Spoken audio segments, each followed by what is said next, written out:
We're going to hear a lot of yapping on this episode when really there's going to be a lot of Miami envy. Let's bring in the squad. You're talking ball with the ACC Squad. From Florida State to North Carolina, from Syracuse to Miami, and from NC State to California, it's the local experts of the Locked On Podcast Network, bringing you scoops, breakdowns, and the most comprehensive preview of the upcoming ACC weekend. Hang on, it could get loud, it could get heated, and it will definitely be fun. Squad up, you're part of the ACC Squad. Week 1, and the ACC's already been turned completely upside down. This episode of The Squad is brought to you by FanDuel. Now through September 22nd, all FanDuel customers can bet $5 and get a 3-week free trial of NFL Sunday Ticket from YouTube and YouTube TV. Visit FanDuel.com to get started. I'm Alex Donno from Locked On Canes. We got Jackson Holzer from Locked On Syracuse, Kenton Gibbs from Locked On ACC and Locked On Wolfpack, Grayson Boone from Locked On Wolfpack, Isaac Shade from Locked On Tar Heels, Brian Smith from Locked On Seminoles. Guys, who wants to buy the first round here on the squad? Oh, wait a minute. Before we get to rounds, because whenever you make a purchase, Donno, you know what comes with it? A receipt. And I got receipts of somebody, number one, throwing the little popcorn and eye emojis when NC State was struggling a little bit, as if their team was not going to struggle with the MAC team a week later. Come on down to the carpet. Struggled against an FCS team. Oh, so wait, Ohio isn't even real. So Ohio is level. Western Carolina. So just to make this sure here, the Ohio Bobcats, the mighty Bobcats now are a real team. Oh, they're a real team. Listen, they're group Jackson, of 5. They've won. They beat Iowa State last year. I love some action as much as you, Jackson, but that. You're telling me that you feel good about that? I'm not saying I feel great. I'm just saying, we didn't struggle against a team that actually doesn't exist. Oh, not a team doesn't exist. You know who does exist? You know who is a quarterback that exists in our conference that I would argue is better than your guy? He's Thomas Castellanos. That's okay. I was told. Believe that, but I was told. Hey, listen, I was told he couldn't throw the ball. I was told that he couldn't lead an offense. I was told that he's not a dude. He's just kind of around, and he can run around a little bit. And he ran all over Florida State's defense. But, boy, I'll tell you, he hit some big-time throws when it was necessary, didn't he? Listen. Kenton, I'll agree with you on this. Thomas Castellanos played a very good game, but he also wasn't asked to do a whole lot. All right? He's 10 of 16 for 100 yards. Right. What is he, Tom Brady now? Come on now. Hey, you got to give it a little bit more time. He played well. It was a little bit of a smaller sample, and let's be real here. All right. I'm gonna take a shot at Florida State. All right. Wake me up when he plays a real team. Oh, now Florida State not a real team. Now Florida State not a real team. I really only said that because I have to poke fun at Brian here for thinking how great the Seminoles are going to be. But Thomas Castellanos played a good game. I had to eat a little bit of humble pie. He wasn't asked to do a whole lot, but he still ran the ball a ton, made some nice throws. I just want to see a little bit more from him. I mean, next week he's got Duquesne. He'll do fine in that one. But then after that, he's got Missouri. All right. So let's see how he does against Missouri and then come back at me about Thomas Castellanos. I am keeping receipts because the same way that everybody on the internet is looking for no 3-2-1 or 1-2-3, whichever one it is, I'm going to be looking for you, Jackson. After that Missouri game, I'll be looking. I did not eat. I did not say I was going to eat thing. And that dude has disappeared from the face of the planet. I'm also not going to disappear from the planet. So just to make sure, in case people didn't see this dude that's a Seminoles fan had tweeted, if Florida State loses to BC this weekend, I will eat dog poop out of a red Solo cup with a spoon and post a video of me doing it. As soon as Florida State loses, everyone's looking for him on Monday night. Nowhere to be found. Brian, do you have any knowledge about where this dude is? Probably got thrown in with some alligators somewhere in North Florida. They just got rid of it. Man. Can we talk for a second? Because I know you guys are going to talk about your quarterbacks. I'm not sure what that was from Grayson McCall, week 1. DJ Uiagalelei, is he even a quarterback? He's a defensive lineman trying to play quarterback. I feel bad for North Carolina. Did have a quarterback injury with Max Johnson. But, guys, my guy Cam Ward is out there. And we had in the buildup people wondering, is he really that good? Turnover prone. He's learning a new offense, new teammates. the man goes out there and slings it for 385, completing 74% of his passes, by the way. 3 touchdowns, did have the 1 interception, got sharper after the interception, ACC quarterback of the week. So I'm just kicking my feet up. And I know everyone now is saying, well, Florida was terrible the whole time. That's not what they were saying before the game. Oh, it's at the Swamp. Miami can't win at the Swamp. This is the best week 1 I can remember. Well, maybe not that I can remember, but it's the best week 1 in a long time for Miami.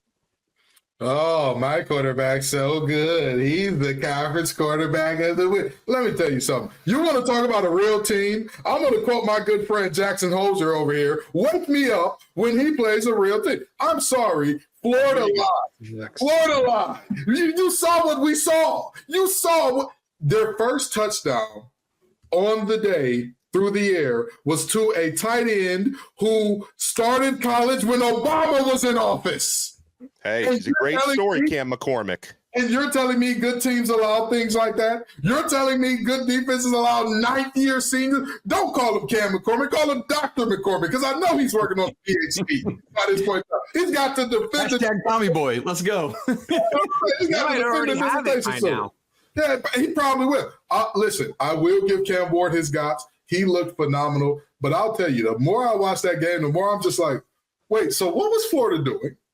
So like, what is this coverage? Because that young man seems to be running pretty wide open, you know, but we all have to bow down at the throne of Cam Ward, because none of our quarterbacks, not a single one of our quarterbacks, looked as good as he did in week 1. And I'll wholeheartedly admit that. And look, at least Miami goes on the road and gets our conference a true road victory. There was another school that did that too, but whatever. That's cool. But I bring that up to say, what the heck was Virginia Tech doing on Saturday? You do not walk into Nashville and just lay a turd like that. What on earth are and the Hokies, man? Rough. This is exactly what I've been saying about Virginia Tech all off season. They had a 10-win schedule. They do not have 10-win talent. Exposed in week 1. That's a great point by Grayson and Kenton. Like, you and I, we should have listened to Corey Burton from Locked On Vandy. Like, we did a crossover with the man talking Vandy, Virginia Tech. He's telling us, like, guys, don't sleep on Vandy. Like, he was trying to talk us into it. We just kind of chuckled and shut Corey down. I have since apologized to him via text. Let me tell you something. I ate my crow. I admit it. You know, Virginia Tech lied to me because in that first half, Kyron Drones was like, getting to a second read was the most difficult thing in the world. That man said, wait, my first guy isn't open? What do you mean I can throw the ball to somebody? That's not how this works. Either the first guy is open or I pull it down and run, which Vanderbilt's credit, they did a hell of a job keeping him in the pocket and stopping the run. I was very thoroughly disappointed in Virginia Tech in all facets, but especially the quarterback, Kyron Drones. I have not seen a quarterback that was supposed to be something special lay an egg like that in week 1 in quite some time. And there's something, Kenton, to like, I feel like we've seen that game every time. Vandy goes up 17-0 at home or whatever it was. Yeah. Virginia Tech comes back, takes the lead, and you're like, okay, this game's over. I can switch it to another channel. But to Vandy's credit, man, to fight back, win, get it to overtime, and pull off that win again after missing that field goal that could have won in regulation. Big time stuff. Sucks for our conference. And oh, by the way, Virginia Tech, Florida State, and Clemson are combined 0-4. And it feels like we're wide open in this thing all of a sudden. Yeah. Anybody who felt like this conference was put away. Oh, go ahead, Dom. The reason why we're wide open is like we're not even 2 weeks into the season yet, and Florida State's already 0-2 somehow. In week 1, they're 0-2, and they've lost 2 ACC games. I mean, Brian Smith, and listen, I know you have been very much on top of Florida State's struggles, but none of us expected this before week 0. Is there anything else you could say besides they're just pathetic right now? They're not good at anything besides the punters and All-American. Like literally, that's about the only guy that's playing consistent football, and he's going to get paid. But they are awful at the line of scrimmage. They've got nobody that gets separation at receiver. We don't know how good their secondary is because nobody has to throw the ball. To Jackson's point, talking about Thomas Castellanos, I know Thomas. He's a great athlete. He only threw 16 passes. Last week, Haynes King only threw 16 passes. They just punch you in the face. And that vaunted defensive line that a certain Pete Thamel talked about all over Twitter and everywhere else, they've been punched in the mouth. They're awful. Florida State's not going to win 6 games the way they're playing. I'll be very surprised. That schedule's tough, man. You got to go to Miami and Notre Dame. Those games could be epically bad. Wait. I want to make sure I heard this right. You're saying that it's possible for Florida State to not make a bowl game this year? Oh, I'm picking them to win 4 games right now, flat out. No ifs, ands, or buts. 4 games. Have you looked at their schedule? It's not a guarantee. It's not a guarantee. I mean, Georgia Tech. What's the reason? Here it is. Let me lay it out. Versus Memphis, versus Cal, at SMU, versus Clemson, at Duke, at Miami, hosting North Carolina, at Notre Dame, and then Charleston Southern before hosting Florida. Outside of Charleston Southern, who are you picking them to beat out of that? Florida's not going to have a coach. Florida's not going to have a coach in that game. Billy's going to be gone. Well, that might help them. That might help Florida without that coach. Well, hold on. I want to take a deeper dive into this when we come back about the conference being wide open. We do have this week a new batch of Associated Press rankings, and one ACC team fell out of the rankings completely. Another one is teetering on the brink right now, folks. This is the Squad. Keep it locked right here on Locked On ACC. Guys, I already know you're keeping it locked to FanDuel. You've heard us talk a lot about FanDuel, America's #1 sports book. Well, we have something a little different for you. Right now through September 22nd, all FanDuel customers can bet $5 and get a 3-week free trial of NFL Sunday Ticket from YouTube and YouTube TV. I know where I'm going to be next Sunday, guys. I'm going to be on my couch watching NFL Sunday Ticket all Sunday long. Then with a YouTube TV base plan, you'll be able to watch every regular season Sunday afternoon out-of-market game. All you need is a Google account and a current form of payment, and you can cancel anytime. And yeah, you can still place all your favorite wagers on FanDuel. You can get now very different new odds on ACC champions with Miami and Clemson now at the top 2 there. So if you place that preseason bet on Florida State, try to hedge it somewhere else. FanDuel, America's #1 sports book.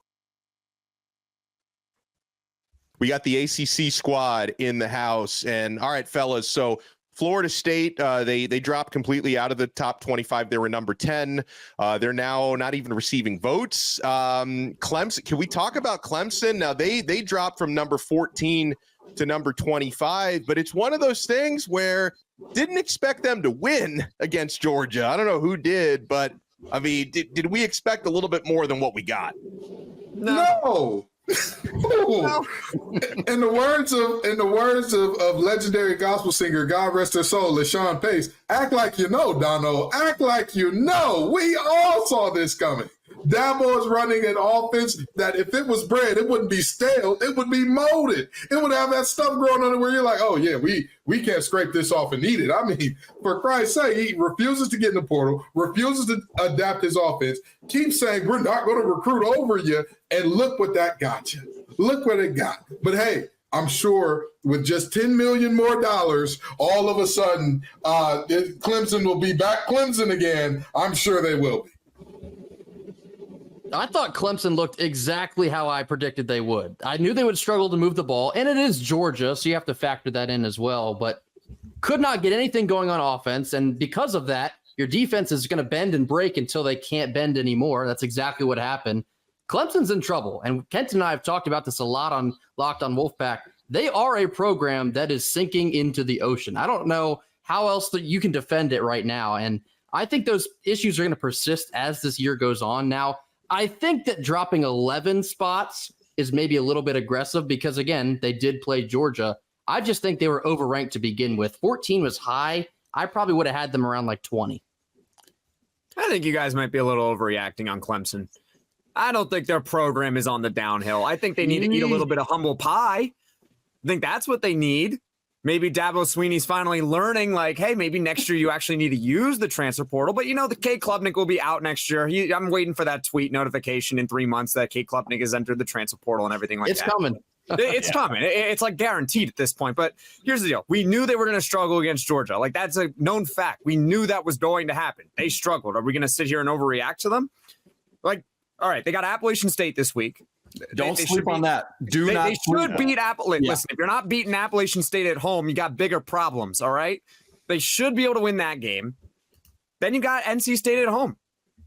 If you beat NC State at home, tell me where the next loss is for Clemson. Tell me where it is. I don't think they're beating NC State, though, is my thing. Okay. Well, talk to him, I'm just Donno. saying, if they beat NC State, I think they might beat NC State at home. If they beat NC State at home, I don't know where their next loss is this season. Here's the question. It's not a difficult schedule. It is Florida State, Brian. Is it a 2-week thing? We got to get this figured out like Clemson did last year as the season progressed? Or is it like, this is who they are? Because, as we look at Clemson, what did we say that it like game 5 at Florida State in Tallahassee? Is there anything figured out by that point?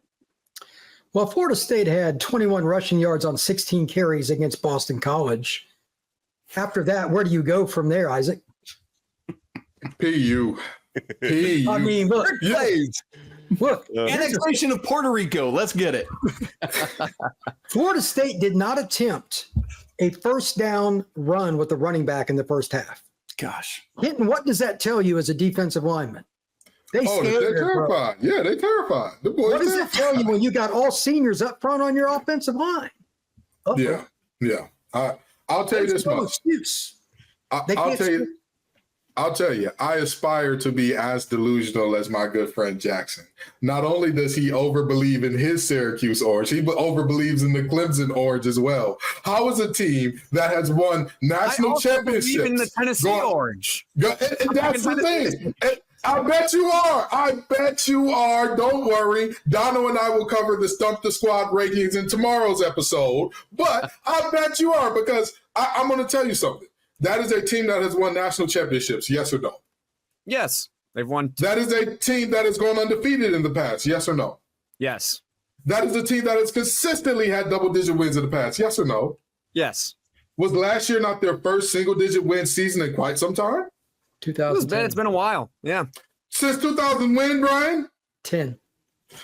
Not only did I have a firm hairline, I had waves and no facial hair in 2014. Henton, tell me where they're okay. Let's say they lose. Let's say they lose to NC State. Tell me where their other losses are. Here's the problem. Here's the problem. We are greatly underestimating how bad Clemson is. I'm telling you right now, the signs are there. The writing is all over the wall. Donno can tell you everything that Clemson did. I called it in the offseason. I said they have no playmakers whatsoever on the outside except Williams. I said the defense is the defense. They're going to be special. They're going to make it hard on teams. But K. Klubnik cannot figure out anything because there's nothing to figure out. It's the Clemson offense. I bought in Garrett Riley, and I'm paying him millions to do the same thing that any of us on this show could do. Any of us could call that stupid draw. That's the dude. I feel so bad for Garrett Riley because this guy was like an innovator, the next big thing, and now he's it's Dabo's way or the highway, and it's like, why is he even there? You can bring in anybody. If Dabo Swinney told me my way or the highway, I 10 by 10, baby. Come on, pack your stuff. We're leaving.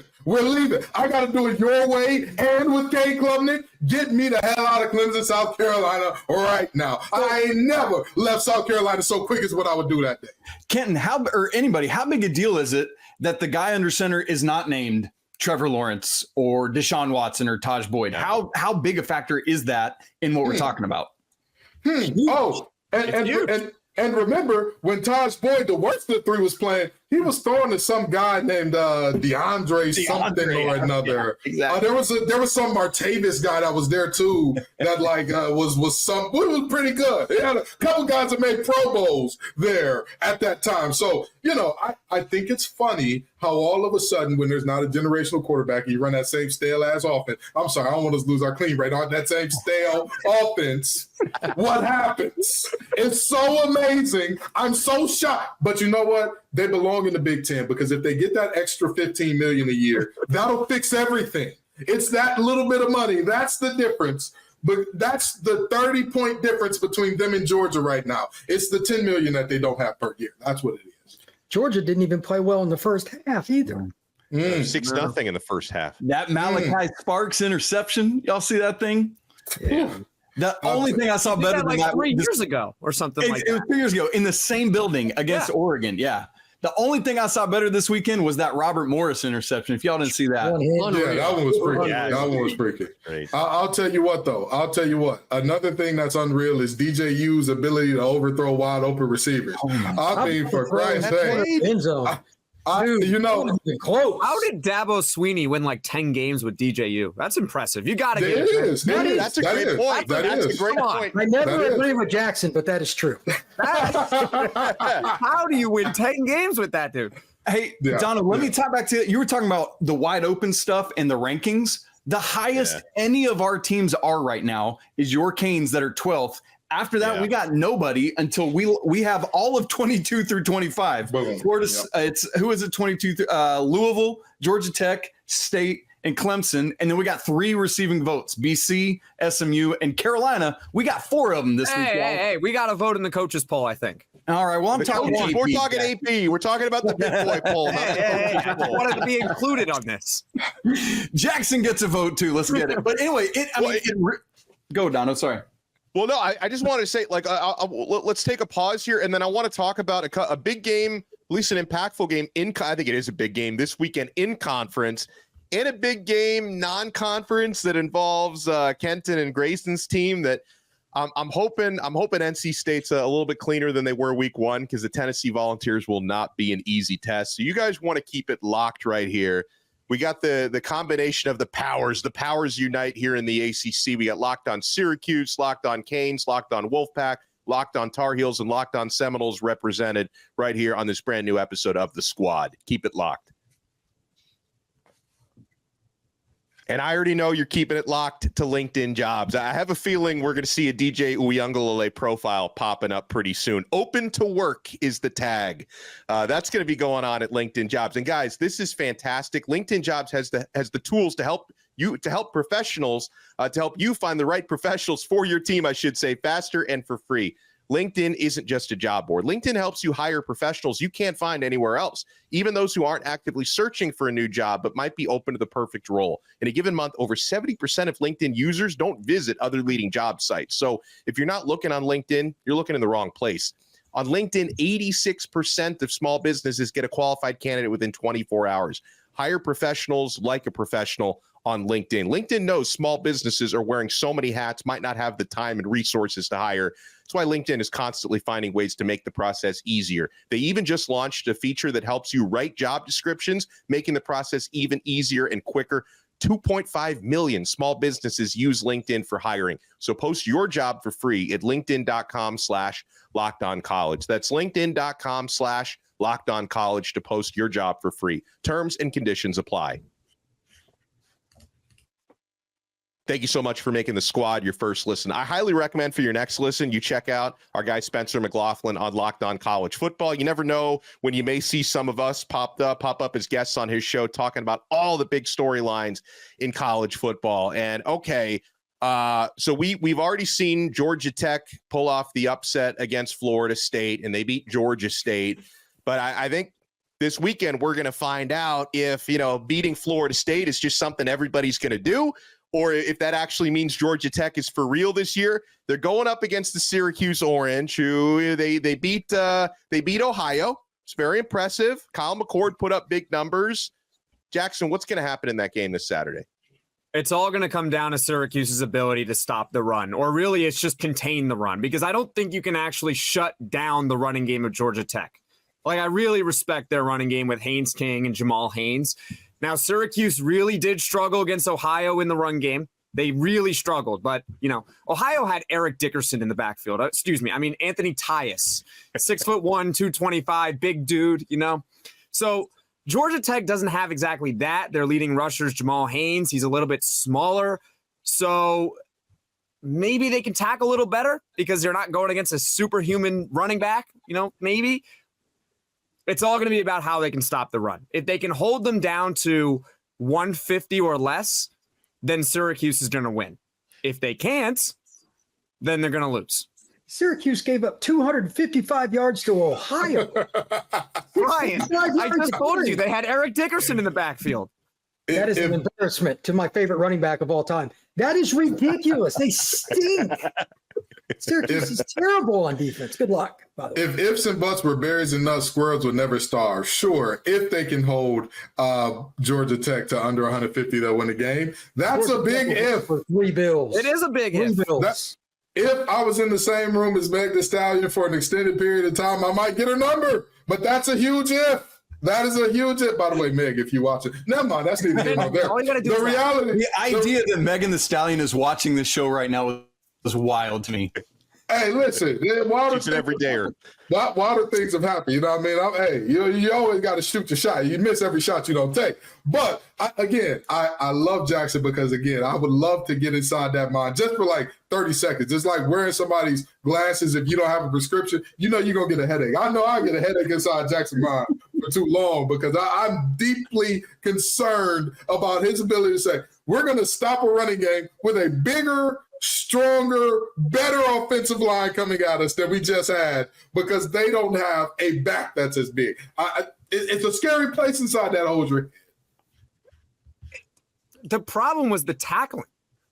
Mm-hmm. The tackling was terrible. They missed so many tackles. That feels important. And part of it might be because of the size. Great. Comment of the day from Grace. Hold on. I want to make sure we get into. You guys are acting like Syracuse is some huge underdog here. We're 3-point underdogs at home. All right. So the odds makers are telling you that this is going to be a close game. I think the over-under is like 60. So not only are they saying that. Not just any odds makers, our good friends at FanDuel. Thank you very much. Our great friends at FanDuel. Our great friends at FanDuel. Listen. The guys at FanDuel they're usually right. Except when it comes to Florida State, they're wrong. But that's true. That is true. Well, okay, so I'm looking at the odds, Kenton and Grayson, for Tennessee Volunteers visiting NC State, and you guys better play with some pride this weekend because it's not very often you see one ranked team going on the road to another ranked team, and Tennessee, the visiting 14th ranked team in America, are 8-point favorites at the 24th ranked team in America. Talk to me, guys. What's going to happen this Saturday? Well, not quite. It's a neutral site game. It's actually in Charlotte. Oh, but yes. I'm sorry. Nonetheless, Donno. we have our hands full. You're fired. That's how Kenton, you're in the captain's chair now. Nico is a freak of nature. Nico's a freak of nature. I think he's exactly as he is advertised. He's one of the better quarterbacks in the country. And I know he's only started 2 games in his collegiate career. Look out for this dude. And Tony Gibson's defense at NC State is designed to game break an offense like Tennessee's. But as far as athletes go, NC State is at a very clear disadvantage here, especially after what we saw week 1 against Western. Just didn't play well at all. I mean, point blank period. We got pushed around by an FCS team until that 4th quarter. We decided enough was enough, and we ended up winning the game. But it's going to be a raucous environment down there in Charlotte. I will be there. I can't wait for this game. Win or lose, it's going to be a great time. But NC State has an uphill battle. Hey, Ken Grayson, for those who didn't watch State last week in the post Peyton Wilson era, who do the folks need to know about on the defensive side of the ball now? Defense, you go Aiden White. He is one of the best cornerbacks in the country that no one talks about. He is not allowed a touchdown in over 2 full seasons of play. Oh, wow. Sean Brown's another guy. He was a safety last year. This year he's a linebacker. The linebacking core in general, that's what you should keep your eye on for NC State, but not necessarily because it's a good thing. These games are going to be win or lost because NC State's linebacker play will make or break them. And I think you'll see a prime example of that this weekend against Tennessee. But Aiden White is probably the biggest name to know on defense. Davin Van's another one, defensive end, senior, captain, leader, all the things. They got their hands full of Tennessee. I'll leave it at that. I love my boy Grayson. I love him to death. He knows I do. I'm going to be down there in Charlotte with him. I'm going to be at the game as well. I, unlike Jackson, can be honest about my team. I don't see Saturday ending well for them in Bank of America. I don't. I'm going to be honest about that because you have skill positions that can get open on. I mean, they didn't just get open on Western Carolina. I struggled to find guys that were covered. I mean, I literally was like, all right, wait, who actually has a defender within 2-3 yards of them regularly last week? And yet our quarterback was so against what is supposed to be him. And that's a problem for me because the same thing happened to Florida State. Florida State was supposed to be physical. They were supposed to beat you up. You were supposed to walk away from every game, even if you win, bruised and bloodied and battered. This Florida State team is playing tiddlywinks out there. They're bumping chests with guys that say, hey, you got me, I'm blocked. But I want to bring this back to NC State in that Grayson McCall's strength is supposed to be being on time, being on target. He's not a great runner. He's not a great, he's got a 60-yard, the ball jumps out of his hand. He's not that guy, but he's supposed to be on time, on target. He was not those things in game one, which is extremely concerning for me. It is deeply, deeply concerning for me. As a matter of fact, Grayson and I have a locked on look of the week coming your way if you're a Wolfpack fan, where we break down how the interception happened and how that cannot happen with a 5th or 6th year quarterback. It just can't. So I look at this and I say, to quote another gospel singer, there's got to be a Donnie McClurkin affair where we fall down, but we get up, because you've got to come back after this game better. But I don't see a game where your quarterback is still knocking off rust against top 5 guys. Pierce, who's going to be going super high in the draft. He ain't got to wait long. Nico, who probably he's going to have to wait about as long as my hair in the green room before his name is called on the big board in a couple years. So objectively speaking, love the Pack. Don't think Saturday's going to go great. Just want you guys to know, in so many different conversations we've had today, Florida State has caught so many strays. All 6 of us will be served with lawsuits tomorrow, so be ready for that. They are coming, okay? And I appreciate everybody taking the time. And if you're watching us here on the Squad, make sure to hit that like button. If you're watching on YouTube, subscribe. You listen to the audio version, which is available on all of our channels, every channel for the ACC shows, even the ones not represented today. Make sure you subscribe across the Locked On Podcast Network. For Jackson Holzer, Kenton Gibbs, Grayson Boone, Isaac Shade, Brian Smith. Brian, we're so sorry with the way we handled your game today. We will talk to you guys next week on the Squad right here on the Locked On Podcast Network. Your team every day.